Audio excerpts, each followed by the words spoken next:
Welcome to the Next Level Human podcast. As a human, you have a job to do. In fact, you have 4 jobs: to earn and manage money, to attain and maintain health and fitness, to build and sustain personal relationships, to find meaning and make a difference. None of these jobs are taught in school, and that is what this podcast is designed to do: to educate us all on living our most fulfilled lives through the mastery of these 4 jobs. I'm your host, Dr. Jade, and I believe we are here living this life for 3 reasons and 3 reasons only: to learn, to teach, and to love. In this podcast, I will be learning, teaching, and loving right along with you. I'm grateful to have your company. Here's to our next level.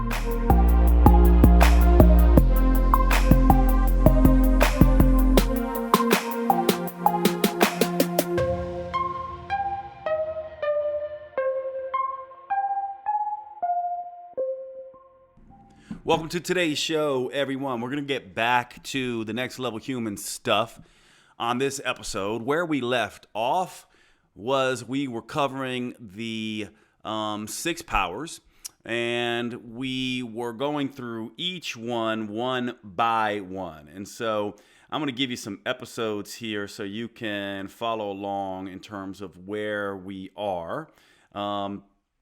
And just give me a second here so you can keep up. I recommend you actually listen to these in order. It's not imperative, but you probably want to listen to these in order. So we started on this particular series on episode 150, and this was on the perception aspect of the 6 powers. And if you remember, the 6 powers goes by the acronym POWERS, so POWERS.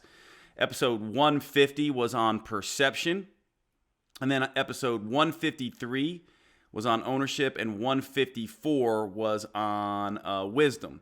And so that leaves us with engagement, resolve, and sharing. And so to get started with this episode, you may want to listen to 150, 153, and 154 if you want to go in order. I've been starting each of these episodes with a brief review of the 6 powers. I'm going to do that again, although I'm going to make it shorter this time. And the reason I'm doing that is just because it's possible some of you are going to only listen to this particular episode, and that is absolutely just fine. The whole idea behind the 6 powers is that each of us humans is unique. There's never been anyone like you on the planet ever in the history of humanity, nor will there ever be. Same goes for me, and the same goes for every other human on the planet. And so the theory here is, the hypothesis is that we each, because of our uniqueness, have something unique to bring.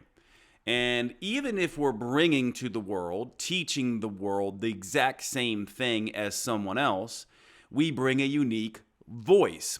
And so the way I describe this is almost like a unique spiritual fingerprint. Now, it does not matter what your belief system is. I myself am agnostic. So when I'm using the term spiritual, that's going to mean different things to different people.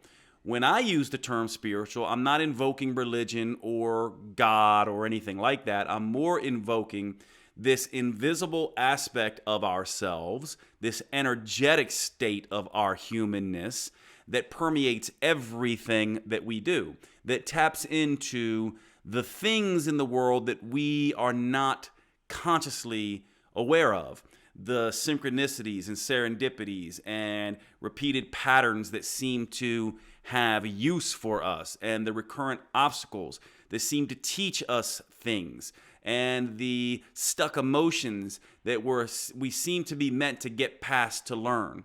And in the next level human construct, we talk about the idea that there are only 3 things that we are meant to do on this planet. And that is to learn and to teach and to love. Love being synonymous with sharing our creations. Oftentimes when I use the term love, certainly you can speak about love in a romantic sense, but I don't mean love as a romantic incantation in a sense. I mean love in the sense of sharing your creations with the world without need for acknowledgement and reciprocation. And isn't this what unconditional love is. This idea of what the Greeks might call agape love, which is love of all things, love of all people, love of your fellow human. This is what we're talking about here. And so if you look at it this way, the hypothesis is that we're each unique, and we each of us humans in our uniqueness have a purpose potential, a way that we can quintessentially impact the world, a purpose potential, a special cargo that we are meant to deliver. And this is a beautiful thought, whether or not you believe that we are spiritual beings, or whether you believe in God, or whether you believe that when we die, it's just emptiness and darkness. No matter what you believe, I really think the thought that we are each unique and can each bring something permanently positive to the world that can last long beyond ourselves is a beautiful thought. And I also believe very strongly, obviously, otherwise I would not be doing the next level human work, that every single one of us, we humans, want to matter and make a difference above all else in the world. This is what we want. We want fulfillment. We want to get to our deathbeds and feel a sense of pride, be proud of how we showed up in the world, how we loved, how we lived, how we made a difference. Not for ourselves necessarily, not just for ourselves, but also for the world at large. This is what separates a next level human from a base level human that's just all about self and wanting power, or a culture level human that's all about team and chasing popularity. A next level human is all about purpose and simultaneously integrating their own wants, needs, desires with the wants, needs, desires of the world at large. And so they are simultaneously growing themselves while evolving the world. And in this spiritual fingerprint that is made up of what I call the 5 Ps, the people that you've been exposed to, the people that have hurt you and helped you throughout your life, these obviously influence who you are, your unique personality, and inside that personality, there's a perspective that you bring to the world. So that would be your second P, your unique personality, the way that you approach the world. Your passions, the things that you're interested in and drawn to, which guide you in the kind of work that you'll do and the kind of purpose you might bring to life. And then, of course, your powers, your superpowers. Some of these passions actually turn into talents, things that you're very, very good at that other people might not be good at. And most importantly, last but not least, is your pain. Pain informs some of the most important lessons that we humans have. So your uniqueness is made up of these 5 Ps. Your people, your passions, your superpowers, your personality, and your pain. And those 5 things make you completely unique in the world. And when you are, as a human, as a next level human, as an aspiring next level human, which we all are, remember, it's called next level human for a reason. It's not called higher level human or better level human. Those would be things that a base level or culture level human might say. I'm better than you, or I'm in a higher position than you in the vertical hierarchy of life. A next level human is simply saying that I am trying to grow to my best potential. And I'm not holding anyone else down. I'm just trying to be the best that I can be and bring something of value to the world, to learn, to teach, and to love. Now, in that pursuit is where the 6 powers come into being. The first thing that we must master if we're going to ever get to the point where we can deliver this special cargo that we are meant to leave here, or that we can, I'm not going to say meant to, but that we can choose to leave on the planet. In order to get there, we have to go through certain stages, what I might call the hero's journey, or what not I would call, but some would call the hero's journey. I call it the next level human journey. And it goes through stages. First is a change in perception. We must address the stuck stories, the recurrent patterns, the stuck emotions, the obstacles that repeat themselves over and over again. We must confront the filters by which we see the world. If you see life as a war, you will find battles everywhere. Isn't this true that we humans and you know this from working with yourself and dealing with other people, that we see the world through filters. We're domesticated in a sense. We behave and act to a large degree based on how our parents behaved and how the people that we are exposed to behaved and acted, and we tend to stay stuck in that way. And we can't stay stuck if we are going to unload this special cargo and do our special work and realize our purpose potential on the planet. We must change our perception. We must grow and change our belief systems. And most people resist this. So this journey, the next level human journey, going through the 6 powers, is incredibly difficult. The vast majority of people never, ever get past the stage of perception because they are unwilling to change the stories that permeate their lives. And whether or not you are consciously aware of these stories is the problem. That is the whole thing. You need to become consciously aware of the stories you are living so that you can change them, so that you can grow yourself and evolve the world and see the truth of who you currently are so that you can realize the potential of who you could be. And usually perception gets broken wide open by things such as the midlife crisis or by loss of a loved one and grief and heartbreak.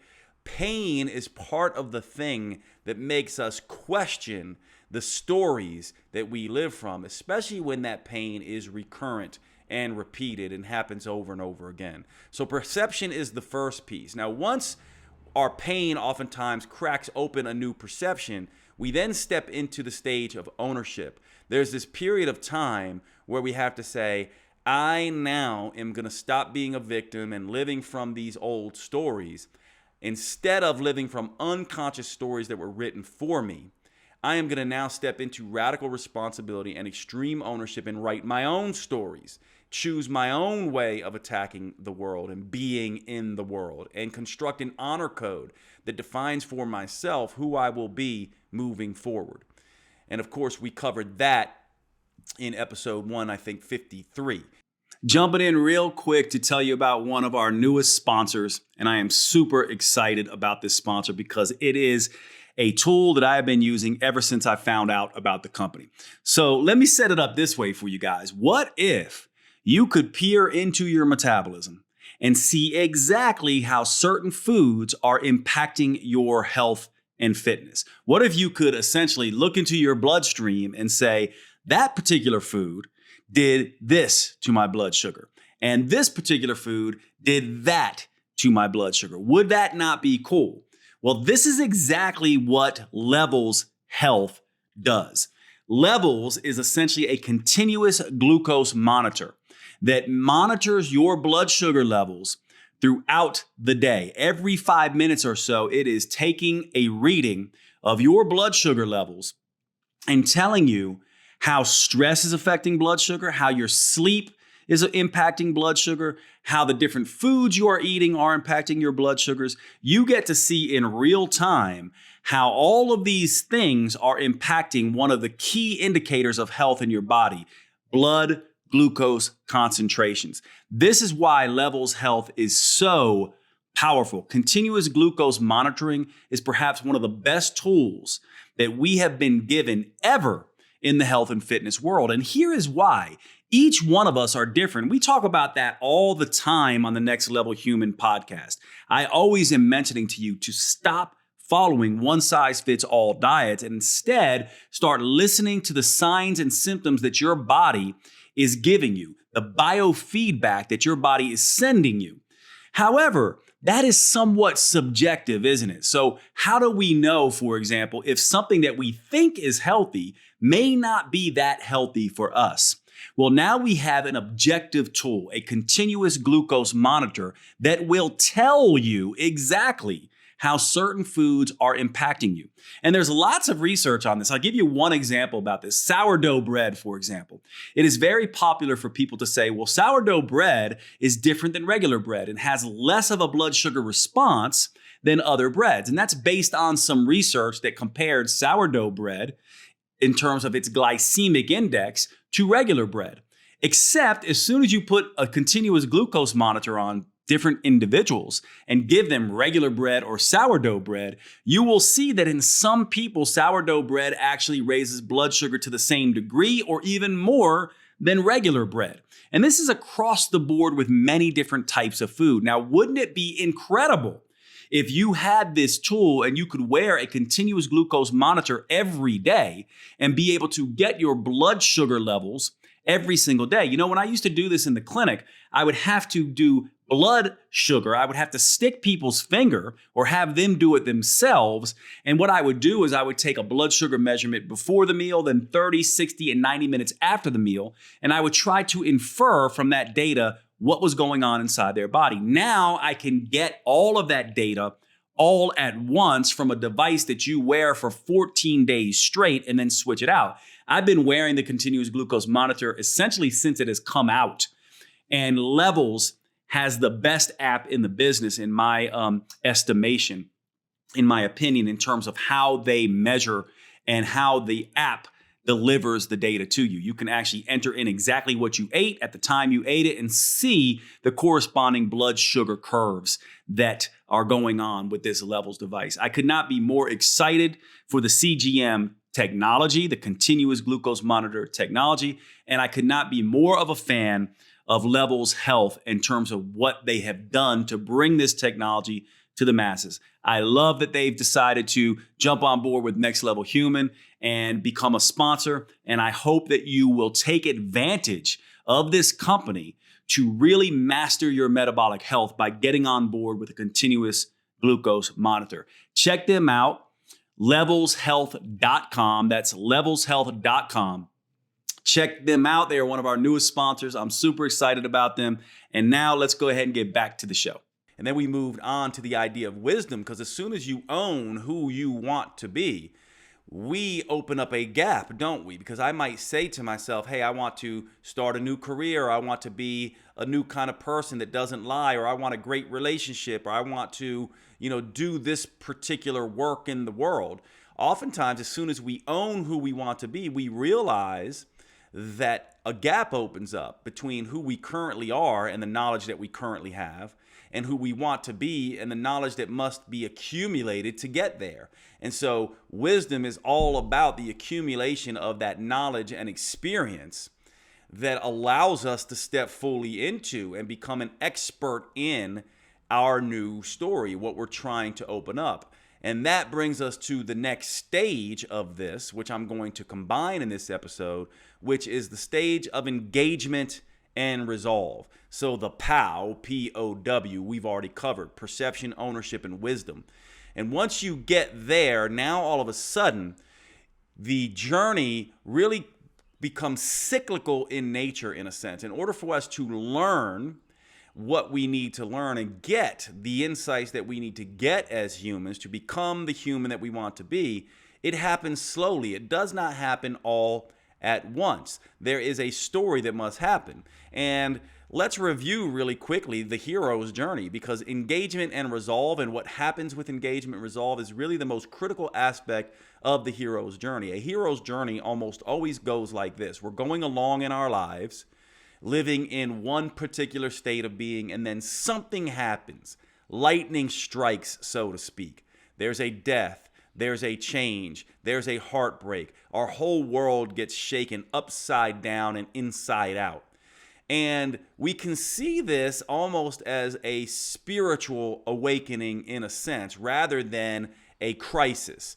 And the awakening essentially says everything you thought you knew, all the ways that you have been living, have got to change, because the world that you thought you were living on is now on shaky ground, right? And this is things like betrayal and divorce and death and loss of a job and illness and all these things that force us to take a look at who we have been and why things have gone, quote, wrong. When in reality, we could look at this as why things have gone right. It's almost like our spirit, right?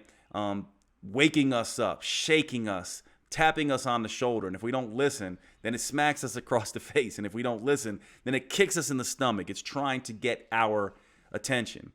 And what happens is when this thing occurs, this lightning strike moment, it throws us into turmoil.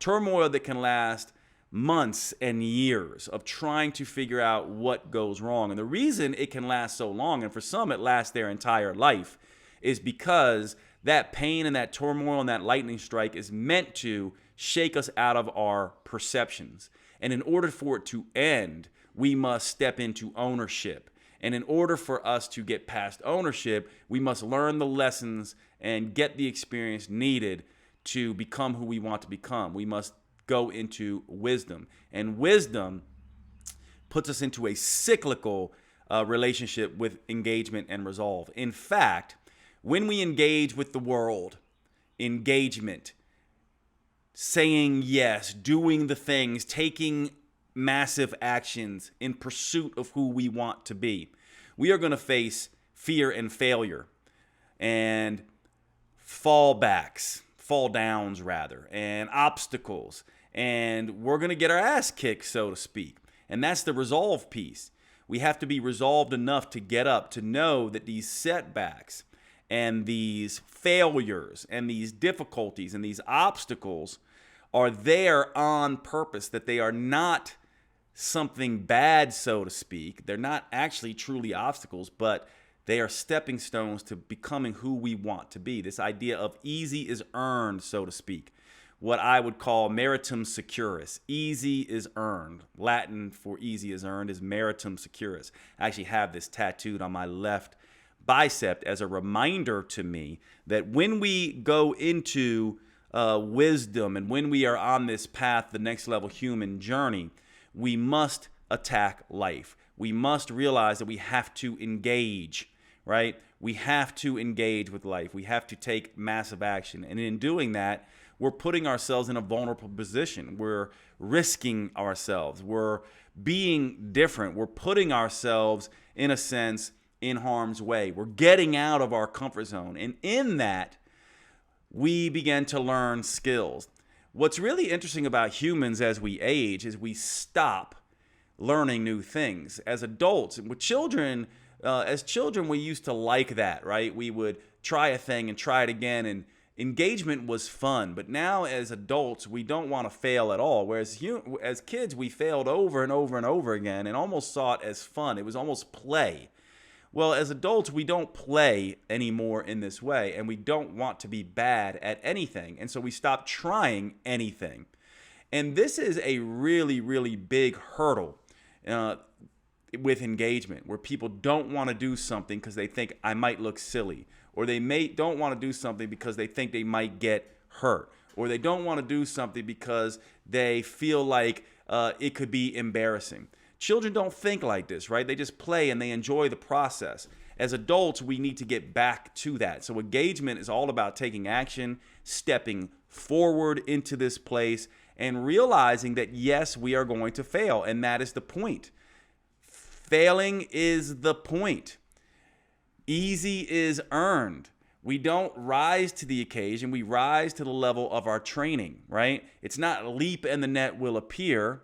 It's leap and weave the net as you fall. In the struggle comes the lessons and the insights. And this is the way it has always worked in life. But as adults, we stop doing this, which is why all learning stops, why life becomes boring, why life becomes nothing but safety, and why we lament. I oftentimes mention this. Many people look back and say between the ages of 15 and 30 years old of their life are the best times. Why? Because they're going to school, they're falling in love for the first time, they're getting a heart broken for the first time, they're having successes with school, they're having failures at school, they're trying different things. Some things they are horrible at, some things they're good at, some things they hate, some things they love. They're jumping out of airplanes, they're climbing mountains, maybe they're traveling, maybe they're going to college, maybe they're getting a job. It's a time of change and love and maybe kids and maybe marriage and different careers, and everything is changing. But then what happens is we settle in and we get comfortable, and we no longer set out to say yes to things and engage in life fully and try new things. Engagement is about trying new things, but in particular, It is about engaging with the things that will get us to where we want to be. So let me give you an example here about engagement. Let's say I wanted to become a chef. I found that my passions and my personalities and the people that I've been exposed to and my unique pains and my unique superpowers all are pushing me towards this idea that I want to become a cook and share that with the world. By the way, I can't cook at all, so this has nothing to do with me. But let's say I did.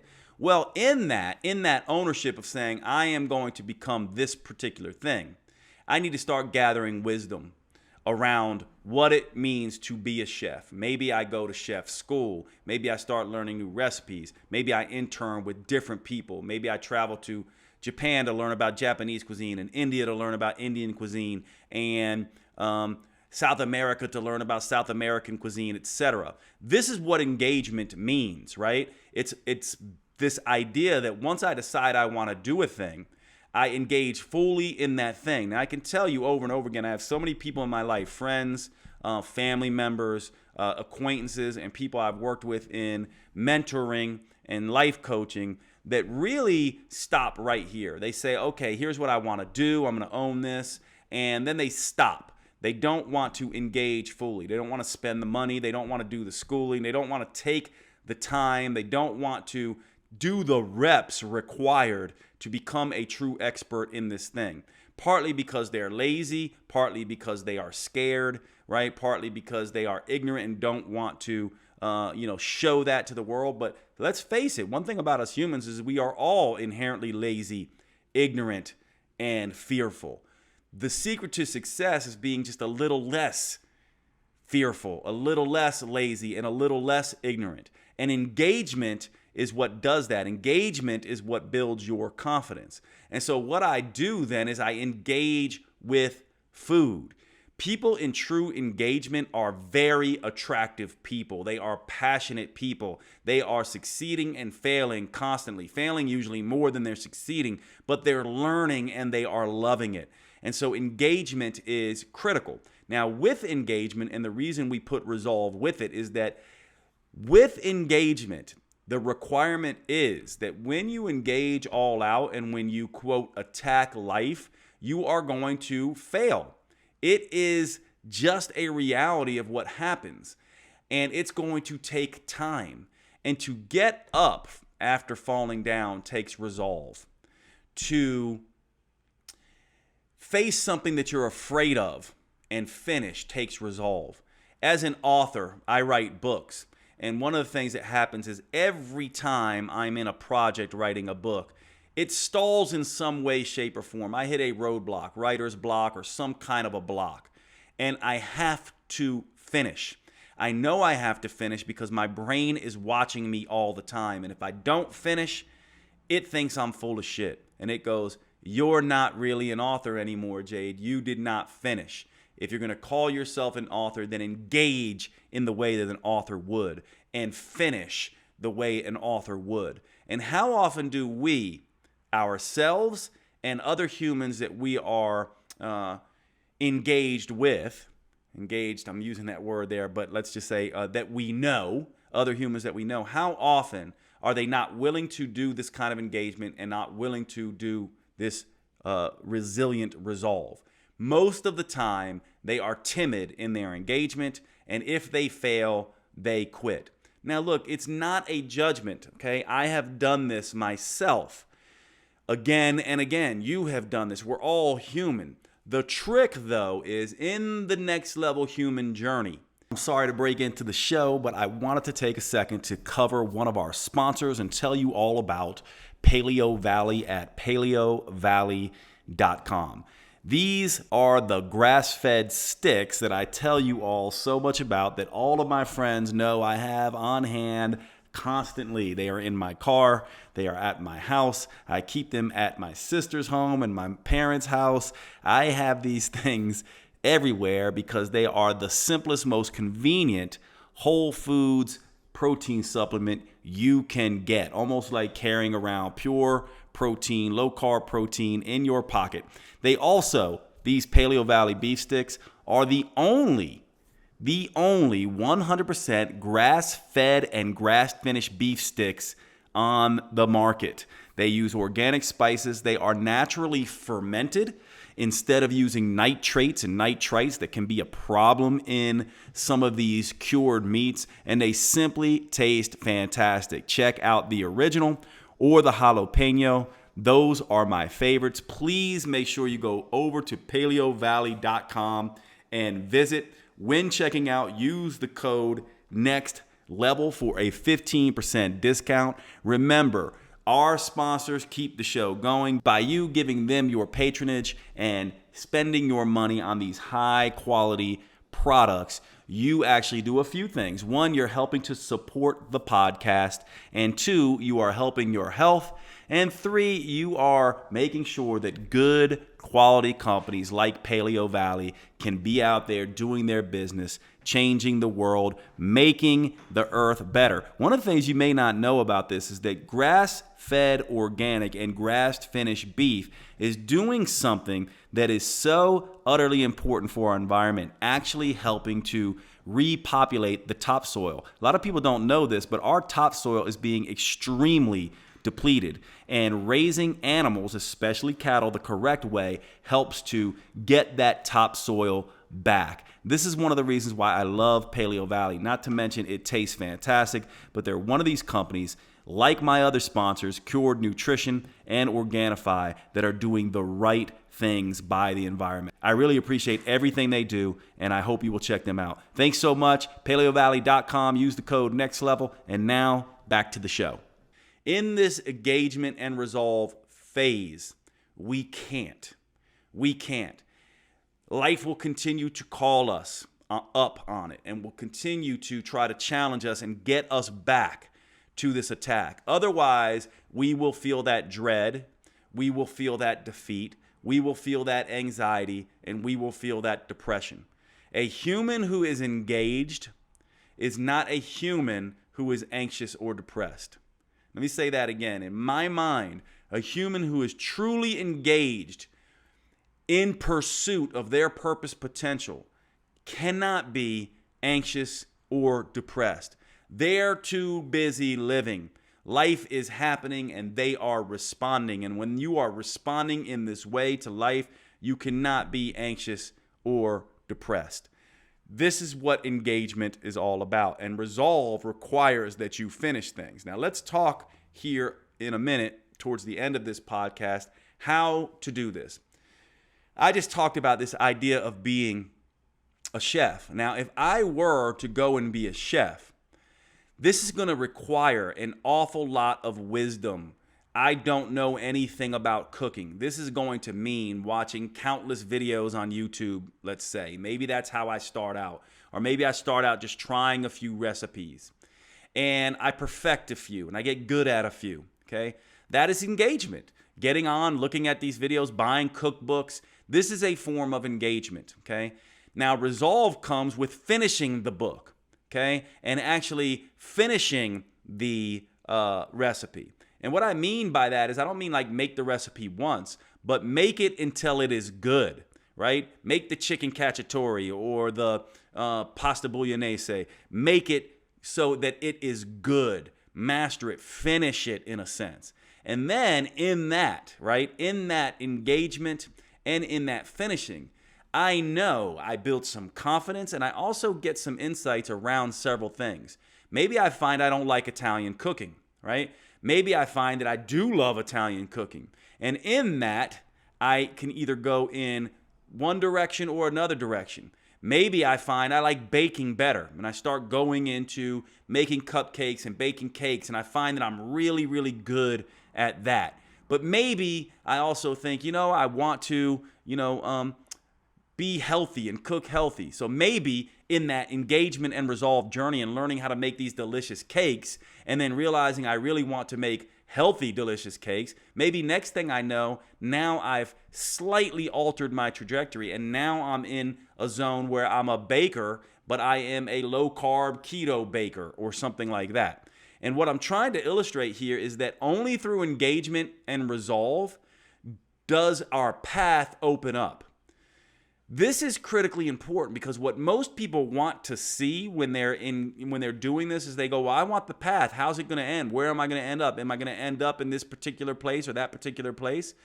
And what is critically important for us to understand is that our purpose potential emerges. It's a choice. It's something we create, but it's something we create out of the wisdom that comes from engagement and resolve and the learning that happens while we're on the path living this. Saying yes, taking massive action, falling on our face, getting back up, learning the lessons, saying yes, taking massive actions, falling down, getting back up, learning the lessons. In that, we are constantly adjusting. This is why I say it's not leap and the net will appear. It's leap and weave the net as you fall. And what happens is through that trajectory of engagement and resolve and constantly taking action and learning and failing and learning and failing and learning and failing, we start to discover what we love, what we don't love, what we're good at, our unique voice, and we begin to build confidence around that, and our path begins to open up. And it won't necessarily be a single path. Oftentimes it'll be 3 or 4 out of a possibility of 100 paths that open up. And then we choose which of those 3 to 4 that we take. And we cannot get to that place in life until we have engagement and resolve. This process of engagement, resolve, leading to wisdom. More engagement, more resolve, leading to more wisdom. More engagement, more resolve, leading to more wisdom. So we get in this wisdom, engagement, resolve loop. Wisdom, engagement, resolve. Wisdom, engagement, resolve. And in that loop of engaging, falling down, getting back up, and learning and gaining more wisdom, and then repeating it, we begin to be more fully the human that we set out to be when we were in the ownership phase. Not to mention, this action of engagement and resolve more completely changes our perception so that we, in a sense, as we are engaging with life and falling down and getting back up, one of the things that's happening is we are killing our old self, which is to say we are killing our old stories. We are truly becoming the thing. Remember, I talk about this idea of be it until you see it. Engagement and resolve is the being part. It's basically showing up and saying, this is what I'm going to do, and I'm going to put myself on the front lines, and I am going to take massive action in this direction without considerations about how much it's going to cost, or whether it's going to be too hard, or if I have enough time, or if it'll be popular among my families and friends, or if it's something that I could make a ton of money at and win, the lottery of base level humans and have power and money. It's something that we have to love, that we go, I want to do this because I want to do this. I choose this because I choose this. I don't choose it because I'm going to be popular. I don't choose it for power. I choose it because I feel compelled to do it. For me, one of the things you all may not know is that for me, writing books is not the main way I make money right now. I don't write books necessarily to make money. I write books because I choose to write books. I feel compelled to write books. That is what it is about for me. And in doing that, I am slowly but surely becoming a better writer, a better author, and more fully stepping in to my zone of genius in this way. But easy was earned. I wasn't good at it in the beginning. I'm getting better at it as I go, and I'm loving the entire process of it. And so this, to me, is how this journey works. Engagement and resolve, in my mind, is the most critical aspect of the journey. And once you do that enough, you will arrive. And what I mean by this is that there's no place to arrive. You actually arrive when arrival is no longer the goal. In other words, you'll get to a point where you just say, I love what I do, and I would do it for free. And you continue to engage in this process, reaching higher and higher levels of expertise. And eventually you get to the point where you want to teach this. And so we talk about the 3 imperatives in the next level human construct of learn, teach, and love. Learning has a lot to do with this wisdom, engagement, resolve loop, obviously. But once you learn these lessons, you can then become begin to teach those lessons. And so oftentimes you learn and you teach right after that. And sometimes the best teachers are only a few steps ahead of their students. And so learning and teaching are closely linked. And actually, when you learn something and then you teach that thing, you actually understand it better, don't you? And so teaching really is a deeper form of learning. Likewise, all great teachers are also great students. But when we look at the three imperatives of learn, teach, and love, love is the most important one, because this is the one where we step into now sharing freely, without need for acknowledgement or reciprocation, our creations that come out of that learning and that teaching and the wisdom, engagement, resolve loop. And that is the sharing piece, and that is the last power, sharing. We humans cannot feel completely fulfilled until we begin to share our gifts freely with the world.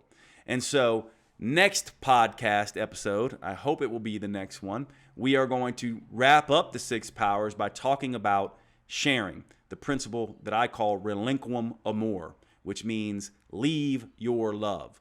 Love not being a romantic incantation in this phrase, but love meaning leave our creations. We love the world by leaving our creations that make the world better. That's the best way to love the world.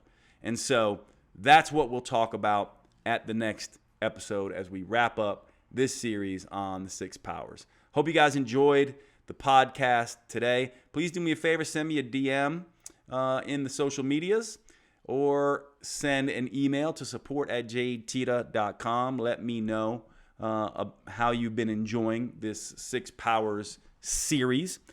Please consider leaving a review on Apple iTunes. Reviews are very, very helpful to letting people find the podcast. Please pass the podcast on, and please do your best if you find any of the sponsors on the podcast useful to you. We have a couple of new ones. Levels Health, continuous glucose monitoring. Evolve Telemed, which I'm super excited about for all of you who ask about hormone replacement therapy and testosterone replacement therapy. We all now have an excellent resource for that. And of course, Element Hydration Beverage, and Paleo Valley and Organifi. Please consider being someone who contributes to, who buys these products, as they contribute to the podcast, and they also do great things for the world. I'm always trying to find amazing companies to sponsor the podcast. I really appreciate all of you. I appreciate you being interested in the podcast, and couldn't thank you more. I'm just in gratitude for all of you. I will see you at the next podcast. Be good, everybody.